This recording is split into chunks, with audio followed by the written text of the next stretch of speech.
Sobat Visio Indonesia, apa kabar? Oke, oke teman-teman fisioterapi Indonesia, baik yang praktisi, mahasiswa ataupun akademisi. Hari ini kita akan coba sharing mengenai CTEV. Tentunya sobat-sobat visio udah tahu ya CTEV itu apa. Oke, biar kita lebih nyambung dan enak ngobrolnya, bagaimana kalau misalkan kita bahas dulu dari pengertian CTEV. Ya, CTEV itu adalah kepanjangan dari Congenital Talipes Equinovarus atau biasa dikenal di Indonesia adalah istilahnya kaki pengkor. Ya, istilah tersebut sudah tidak asing lagi bagi kita. Kenapa? Karena kasus CTEV ini di lahan atau di rumah sakit sudah cukup sering kita temui. Kita coba kupas dulu.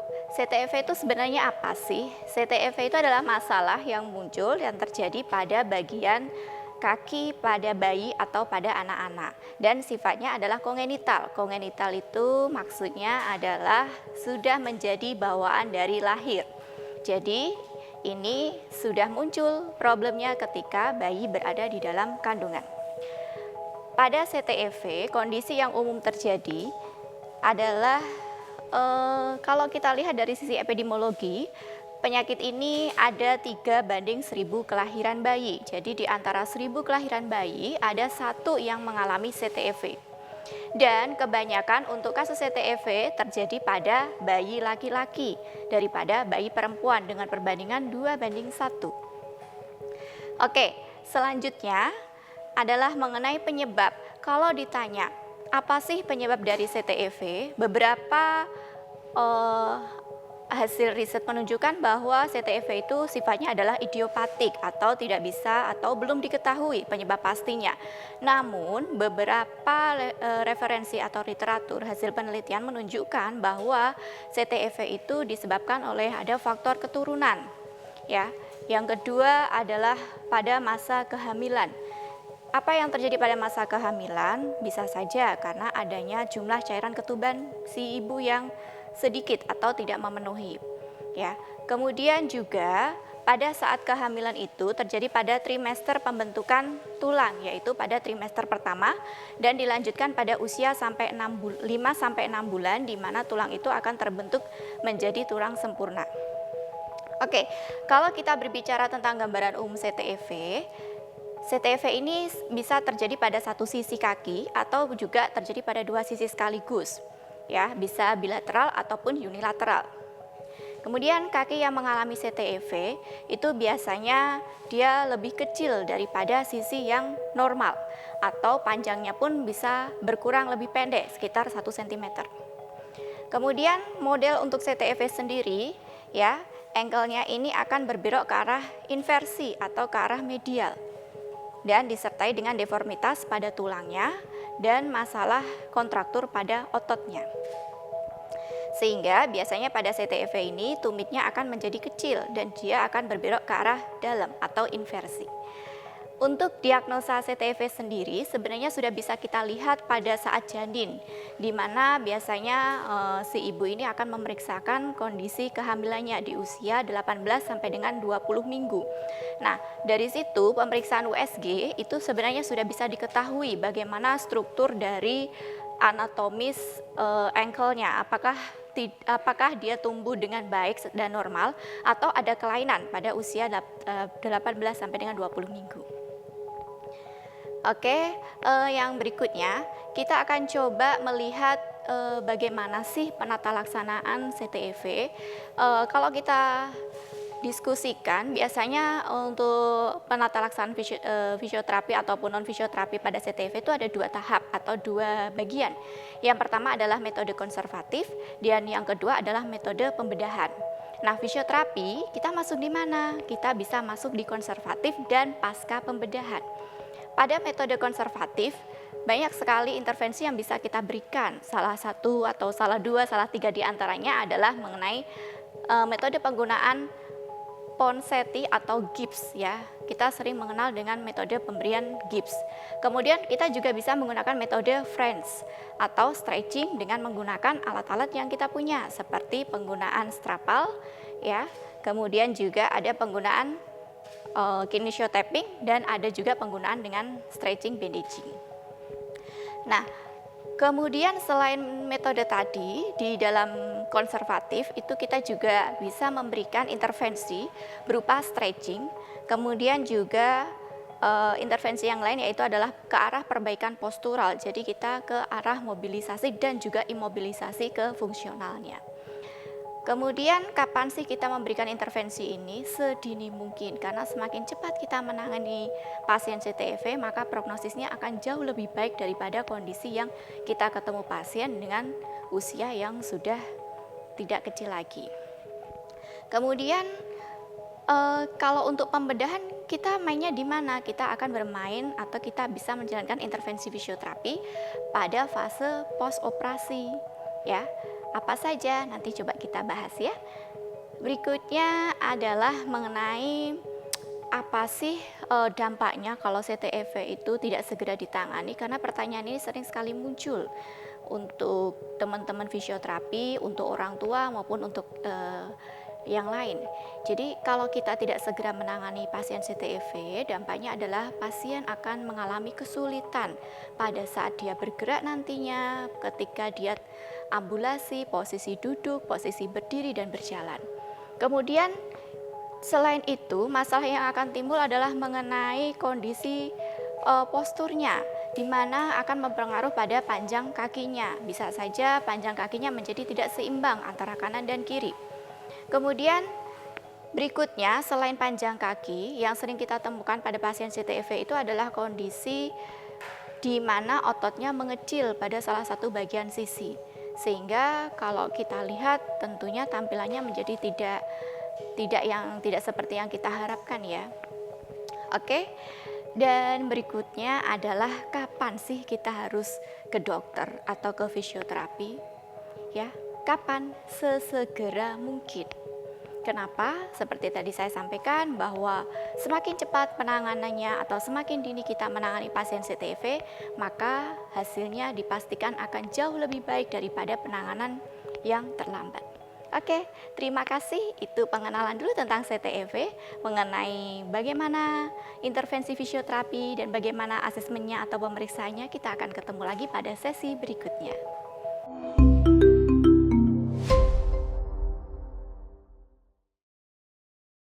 Halo Sobat Visio, kita ketemu lagi di sesi yang kedua. Sebelumnya kita sudah membahas mengenai bagaimana CTEV, patologinya, etiologinya, faktor penyebab, dan lain-lain.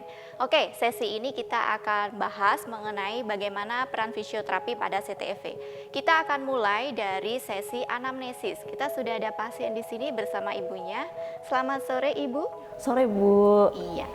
Oke, beliau adalah contoh ibu dari pasien CTEV, membawa putranya ke fisioterapi, usianya kita perkirakan masih bayi. Kita melakukan asesmen. Yang pertama adalah kita harus tahu dari riwayat kehamilannya dulu yang harus kita tanyakan kepada si ibu atau keluarga pasien. Oke, Ibu, mohon maaf dulu waktu melahirkan itu apakah ada trauma, misalkan jatuh atau misalkan cukup bulan atau bagaimana, bisa diceritakan Ibu? Oke Bu, ini jadi kan anak saya waktu pas usia 36 minggu kehamilan, saya jatuh kepleset di kamar mandi. Kemudian sama suami saya dibawa ke rumah sakit. Nah, kata dokter harus dilakukan operasi sesar karena air ketubannya itu sudah sedikit. Gitu Bu. Oke, dari informasi yang diberikan oleh pasien kita bisa mengetahui, oh ternyata pada saat kehamilan ada trauma. Itu yang pertama. Yang kedua, kita coba lihat lagi cukup bulan atau tidak. Ya. Kemudian kita coba gali lagi, ada tidak ketidakwajaran pada saat kehamilan. Kalau misalkan belum kita temukan dari jawaban pasien atau ibu pasien, bisa kita gali lagi atau bisa kita tanyakan. Berikutnya adalah riwayat persalinan. Oh ya Ibu, kalau boleh tahu ketika dulu sedang pada saat persalinan itu dilahirkan secara normal atau sesar ya Bu ya? Kemarin itu kan jatuh kepleset. Nah, itu tuh sama dokter menyarankan dan harus melakukan operasi sesar. Melihat dari air ketubannya bisa sedikit. Oke, berarti sudah KPD dulu kemudian lanjut di sesar ya. Oke, baik teman-teman Sobat Visio, kenapa sih kita perlu tanya bagaimana riwayat persalinan? Karena akan berpengaruh juga terhadap nanti ya kondisi si bayi, cukup umur cukup bulan atau tidak, kemudian melalui proses apa? Karena tentunya bayi yang lahir dengan proses sesar dan bayi yang lahir dengan proses normal itu akan sedikit berbeda. Kemudian kita coba gali lagi dari asesmen mengenai riwayat keluarga. Apakah ada faktor keturunan atau tidak? Ibu bisa diceritakan sebelum adik ini mungkin dari keluarga ibu atau keluarga suami atau keluarga bapak ibu, kakek nenek sebelumnya ada yang mengalami masalah yang sama untuk kaki anaknya? Untuk keluhan seperti anak saya itu sepertinya nggak ada, Bu. Karena saya juga kemarin menanyakan ke keluarga, katanya nggak ada. Melihat dari dokter juga menanyakan apakah ada riwayat dari keluarga, terus saya menanyakan ke keluarga juga sepertinya nggak ada. Oke, baik. Berarti memang baru ditemukan di adik ini ya dalam riwayat keluarganya ya. Oke, baik. Terima kasih untuk informasinya. Itu adalah sekelumit tentang asesmen yang nanti bisa Sobat Visio kembangkan lebih detail lagi, dan juga nanti biasanya kalau anamnesis itu tidak harus detail ya, tapi biasanya pertanyaannya akan mengalir. Oke, berikutnya kita masuk di pemeriksaan fisik. Yang pertama sekali dalam pemeriksaan fisik itu adalah inspeksi. Kita coba melakukan inspeksi, yaitu melihat dari struktur tubuh pasien mulai dari kepala sampai dengan ujung kaki. Oh ya Ibu, mohon maaf bisa dibaringkan adiknya Ibu. Oke, ya. Oke. Pada saat melakukan inspeksi ya, jadi bisa kita amati semua yang bisa kita lihat dari kepala sampai dengan kaki. Seperti yang tadi saya sampaikan, bahwa kalau kasus CTEV ini kita akan berfokus di bagian kaki. Tetapi tidak menutup kemungkinan jika kita menemukan problem lain selain pada daerah ankle atau pada kakinya. Misalkan disertai dengan kondisi yang mengarah kepada cerebral palsy atau kelainan-kelainan yang lain. Baik, kita mulai untuk inspeksi pada CTEV. Kita perhatikan antara kaki kanan dan kaki kiri, apakah ada atau nampak sesuatu yang berbeda, ya? Atau mungkin kita bisa pastikan, oh ini normal atau tidak, ya. Kemudian kalau misalkan kita melihat ini adalah ada kondisi CTEV pada bagian kirinya, maka kita harus lihat dan pastikan arahnya ini kemana, ke medial atau ke arah lateral untuk ankle-nya. Kalau CTEV biasanya dia ke arah medial atau inversi. Kemudian kalau misalkan pasien kita ini adalah anak berusia yang kemampuan motoriknya adalah sudah mampu duduk atau berdiri, maka pastikan bagaimana ketika dia menapakkan kakinya ke lantai. Ini juga perlu, karena pada kasus CTEV tentunya untuk penapakannya itu berbeda dengan pada anak yang normal. Kemudian bentuk kakinya dia ke arah spine atau supinasi atau ke arah aduksi. Jadi normalnya bayi itu dia kondisinya seperti kita ya, dengan kondisi semifleksi ya untuk ankle-nya. Tetapi kalau pada CTEV dia ke arah rotasi dan inversi. Oke. Untuk inspeksi. Nah, berikutnya setelah kita melakukan inspeksi, kita akan melakukan yang namanya palpasi. Palpasi itu adalah palpasi itu adalah pemeriksaan fisioterapi dengan cara meraba. Apa saja yang diraba? Kita fokus kepada daerah ankle-nya. Jadi yang pertama yang harus kita cek adalah kita meraba atau merasakan bagaimana kondisi tonus ototnya. Ya. Biasanya kalau pada anak CTEV ini ada ketegangan yang lebih besar pada otot-otot gastrocnemius, kemudian tibialis, anterior dan posterior, soleus, dan juga pada tendon Achilles. Satu lagi pada daerah plantar telapak kaki ini biasanya. Kemudian selain mengenai kondisi tonus otot, kita juga melihat apakah di sini teraba adanya ketegangan yang berlebihan pada tendonnya atau tidak. Ya, kenapa bisa menjadi ketegangan? Karena biasanya tendon Achillesnya itu akan mengalami pemendekan. Oke, itu untuk palpasi. Langkah berikutnya yaitu adalah pemeriksaan khusus. Kalau kita melihat pasien kita masih bayi, ya, yang biasa kita lakukan adalah pemeriksaan refleks. Refleks apa saja? Refleks Babinski. Tentunya Sobat Visio sudah tahu betul bagaimana cara kita menginervasi refleks Babinski, yaitu sentuhan pada telapak kaki. Kita lihat responnya ya.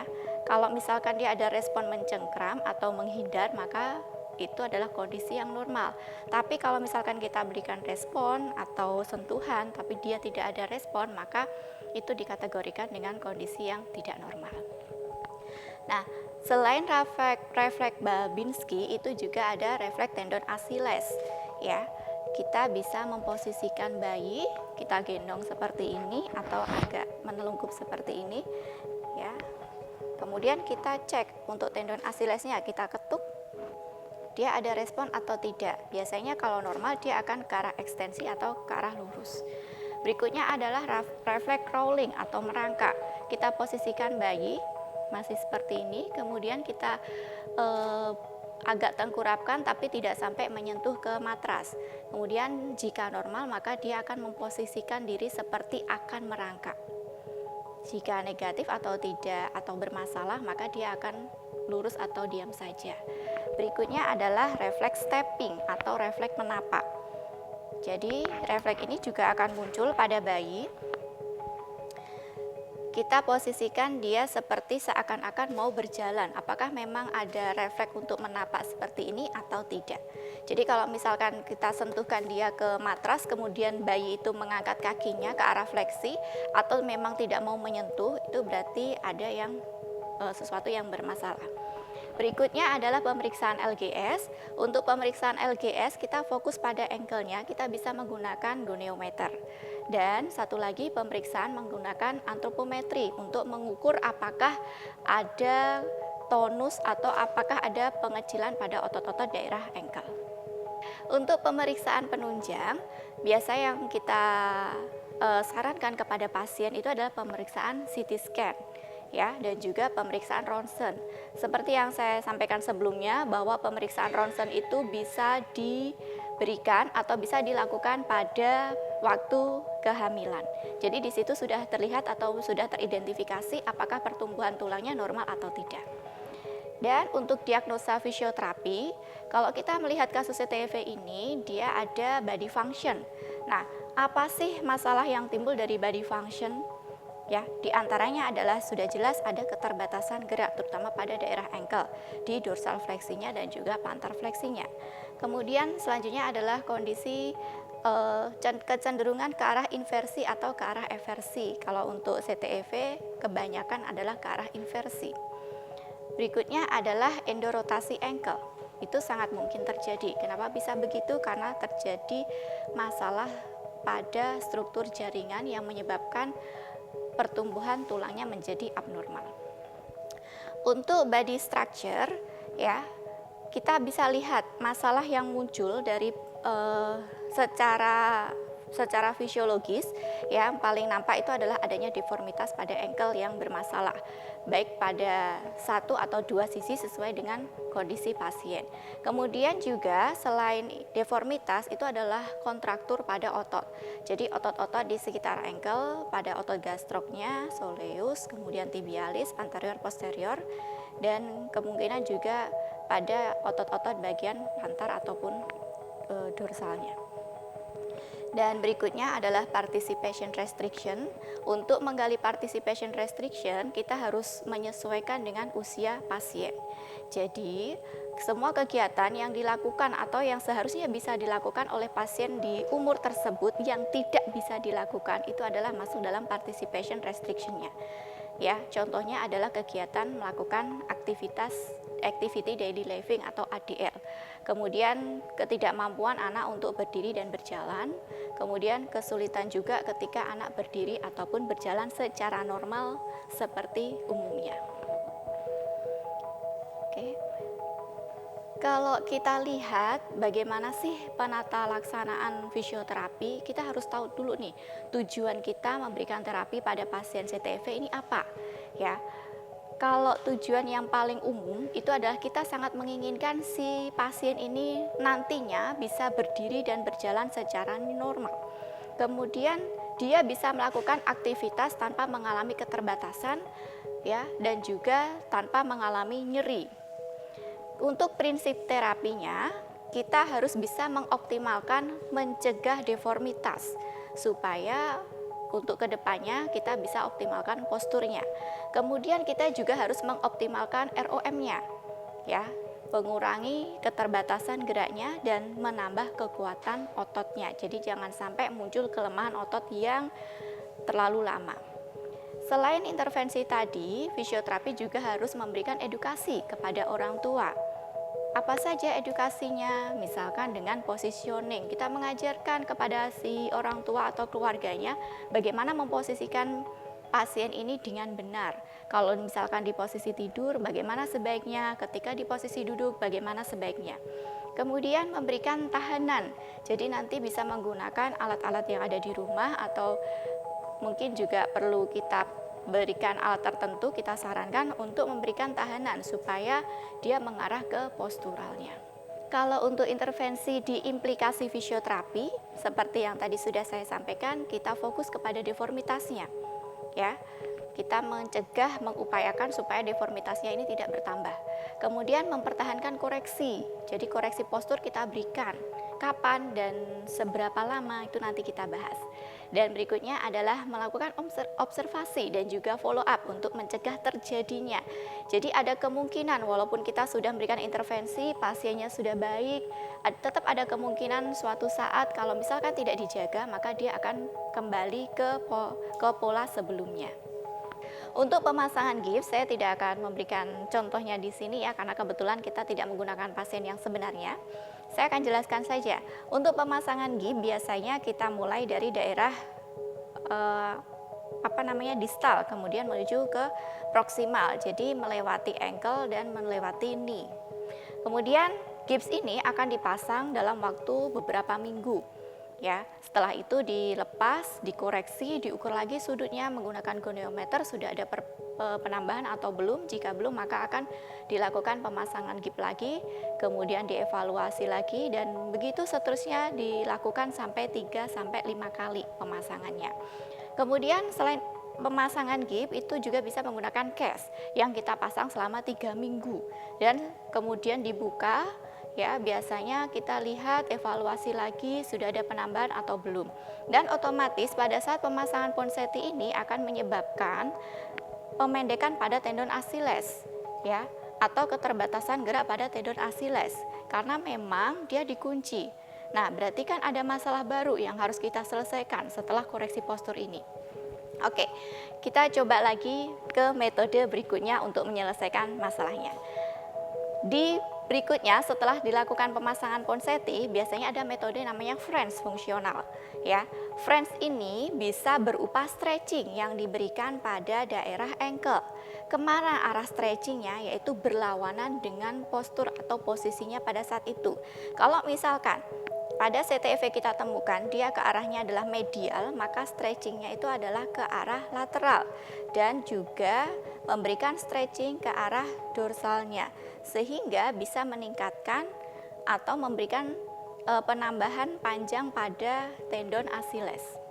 Ya, ini bisa kita kenal dengan istilah elongasi. Selain tendon Achilles, ada beberapa bagian lagi otot-otot yang perlu kita berikan stretching. Misalkan pada tibialis anterior, ya, arah stretchingnya adalah ke arah telapak kaki atau ke arah plantar. Kita berikan stretching, jangan lupa untuk memberikan tahanan 3-5 detik, ya, atau 3-5 hitungan. Kemudian kita relaksasikan. Kemudian juga ada stretching untuk soleus, ya. Berarti ke arah soleus ya, soleus itu ada di samping sini, kita arahkan ke arah medial. Kemudian stretching untuk gastroknya, ya, kita pastikan posisinya. Oke. Tibialis posterior juga kita berikan stretching. Nah, French ini ternyata tidak hanya stretching saja, tidak hanya elongasi saja, tetapi ada bagian-bagian yang lain. Apa saja? Di dalam French itu juga termasuk yang namanya massage. Nah, massage ini tentunya teman-teman Sobat Fisio sudah sangat familiar ya. Kita bisa menggunakan baby oil, untuk melakukan masas dengan beberapa metode. Tujuan pemberian masas ini adalah untuk merelaksasikan otot-otot yang tadi mengalami ketegangan yang berlebihan. Jadi yang pertama kita biasa menggunakan BB oil, ya. Kita taruh dulu, ingat ya Sobat Fisio, tidak langsung memberikan baby oil ke ke tubuh pasien, tetapi kita tuangkan dulu di tangan kita, ambil secukupnya, kemudian kita ratakan tangan kita, kemudian kita berikan stroking. Stroking ini adalah masas untuk meratakan baby oil. Arah masasnya adalah menuju jantung atau searah dengan serabut otot. Oke, stroking sampai baby oilnya ini rata. Setelah stroking, kita menggunakan teknik yang namanya effleurage. Effleurage ini kita menggunakan telapak tangan kita. Jika perlu kita pakai 2 telapak tangan, jika memang pasiennya masih kecil kita cukup pakai 1 telapak tangan. Dengan catatan semuanya harus kontak. Dan satu lagi, hindari menggunakan perhiasan pada saat melakukan masas. Untuk effleurage, masas yang diberikan itu juga searah atau menuju jantung. Jadi kita biasanya kontak dari 5 jari dan juga telapak tangannya, kita mulai ya melakukan masas. Oke, ingat teman-teman arahnya ya, menuju ke jantung. Oke, semuanya kontak. Ya. Oke. Berapa lama dilakukan effleurage sampai teman-teman merasakan adanya penurunan ketegangan pada tonus ototnya. Kemudian selanjutnya kita bisa menggunakan teknik yang namanya transfer fiction. Ya, transfer fiction ini karena pasiennya masih kecil, saya cukup pakai jempol saja 1. Ya, kita berikan gerakan seperti memutar dengan sedikit tekanan. Nah, untuk memudahkan transfer fiction, jika pasiennya, kalau kita ingin memberikan transfer fiction pada otot-otot yang di bagian belakang, maka sebaiknya pasiennya kita pangku. Kita pangku seperti ini ya. Biasanya di sini ada bantal yang kita berikan untuk pasien. Ya. Kita buat atau kita posisikan pasien ini senyaman mungkin dengan kita. Kemudian kita lakukan transfer fiction menggunakan ibu jari kita dengan cara ditekan ringan searah dengan jarum jam. Kemudian setelah itu kita bisa naik lagi ke daerah proksimalnya. Jadi kita mulai dari distal, kemudian pelan-pelan kita naik ke arah proksimalnya. Ini untuk tendon Achilles. Nah, transfer fiction ini bisa kita berikan juga pada bagian tibialis posterior, ya, pada daerah gastrocnemius atau pada bagian otot-otot yang mengalami ketegangan berlebihan. Untuk posisi yang nyaman untuk tibialis anterior, maka pasien bisa kita pangku seperti ini atau bisa kita posisikan dia tidur, kemudian melakukan transfer fiction lagi. Jadi kita cukup pakai ibu jari, kemudian perhatikan handling, jangan sampai membuat ketidaknyamanan pada pasien. Oke. Setelah pemberian transfer fiction dirasa cukup, ya, dosis masas itu adalah sampai terjadi perubahan tonus otot. Jadi tidak ada harus sekian menit, harus sekian detik, tidak, karena kondisi tonus otot setiap pasien berbeda-beda. Oke, setelah transfer fiction kita tutup dengan effleurage, ya. Effleurage sama seperti tadi dari distal ke proksimal secara merata keseluruhan, jadi jangan sampai ada bagian yang terlewatkan. Setelah effleurage penutup, maka berikutnya adalah kita berikan stretching. Stretchingnya kita ulang lagi, yaitu ke arah fungsional ke normalnya. Jadi kalau dia ke medial, stretchingnya adalah ke arah lateral. Jika dia endo, maka dia harus di stretchingkan ke arah exo. Jangan lupa untuk memberikan tahanan pada setiap akhir sesi stretching. Oke, untuk metode French selanjutnya kita akan fokus pada pemberian imobilisasi. Untuk imobilisasi ada beberapa bahan yang bisa kita pakai, yaitu strapal, kemudian kita juga bisa menggunakan tapping. Untuk pemasangan strapal ini bisa kita berikan, ya, hampir sama seperti pemasangan tapping. Jadi kita tarik ke arah normalnya. Jadi kalau pasiennya ke arah inversi, kita tariknya ke arah eversi. Oke, hampir sama dengan pemasangan tappingnya. Jadi kalau strapal bedanya adalah elastisitasnya tidak seperti pemasangan tapping, tetapi dia kalau untuk imobilisasi lebih bagus, ya, karena dia mempertahankan pada posisi tersebut. Nah, kalau ini teman-teman pastinya sudah tahu ya, kita akan coba pasang tapping. Untuk CTEV kita coba optimalkan tarikannya mencapai 75 bahkan sampai 100%. Kita tarik ke arah normalnya.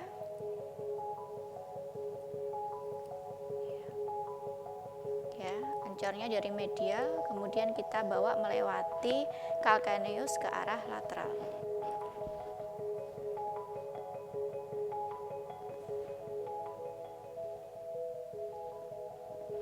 Oke, kemudian satu lagi kita coba untuk encornya. Tarikannya sama, mencapai 75% bahkan 100%. Jadi ini untuk encornya. Oke. Jadi kurang lebih pemasangannya seperti ini untuk tapping dan juga strapping.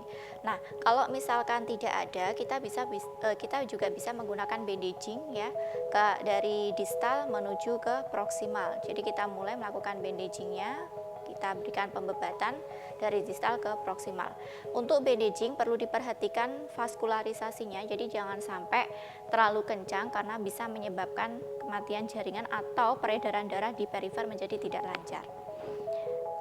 Oke, sampai berapa lama kita pasang tapping dan juga strapping ini? Jadi kalau tapping biasanya dia akan bertahan 2 sampai dengan 3 hari. Setelah elastisitasnya turun, kemudian dia akan mulai mengelupas, biasanya kita akan mengganti dengan tapping yang baru. Begitupun dengan strapal, karena sifatnya adalah dia menempel begitu ya di kulit.